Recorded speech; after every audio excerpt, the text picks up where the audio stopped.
Peers secured yet another defeat of Prime Minister Theresa May's government over a key piece of Brexit legislation, voting through an amendment that seeks to ensure no hard border in Northern Ireland after Britain's departure from the European Union. The House of Lords voted 309 to 242 in favour of a change to the government's European Union Withdrawal bill, designed to protect the Irish peace process. The provision would bar the government from introducing checks and putting up any form of physical infrastructure on the border with Ireland unless prior agreement is reached with the Irish government. Some Tory lawmakers are very keen for the over-the-cliff, onto-the-rocks Brexit. Former Conservative Party Chairman Chris Patten, one of the sponsors of the amendment, told Peers on Wednesday. The amendment is needed because the government is in danger of blundering into the politics of Northern Ireland with a policy that is sometimes clueless, and sometimes delinquent, with a can of petrol and a box of matches in the other hand. Pressure is building on May over her Brexit bill, which returns to the House of Commons after completing its passage through the Lords next week.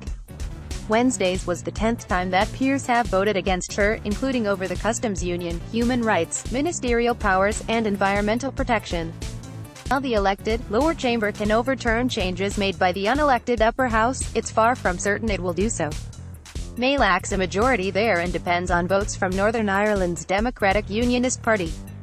Their premier's vulnerability was underlined in December when 12 Conservative rebels forced her into granting Parliament a meaningful vote on her final Brexit deal, also the subject of one of her defeats in the Lords on the bill. But the Prime Minister has vowed to strip out changes made by the Lords to the bill. Her spokesman, James Slack, told reporters on Tuesday that ministers would be robust when the legislation returns to the Commons. The cabinet expressed strong disappointment over the Lords' votes, he said following the weekly meeting of May's top ministers.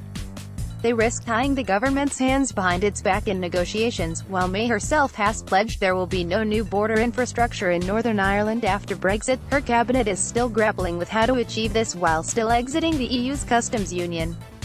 European officials also want to avoid a hard border, but say Britain could become a conduit for smuggling into the bloc without a common external tariff on imports. Following the pattern of previous successful amendments, Wednesday's was sponsored by peers across the political spectrum: Patten of the ruling Conservatives, Paul Murphy of Labour, Honora O'Neill, an Independent, and Alison Sudda of the Liberal Democrats. The Lords will hold one final debate on May's Brexit bill on May 8.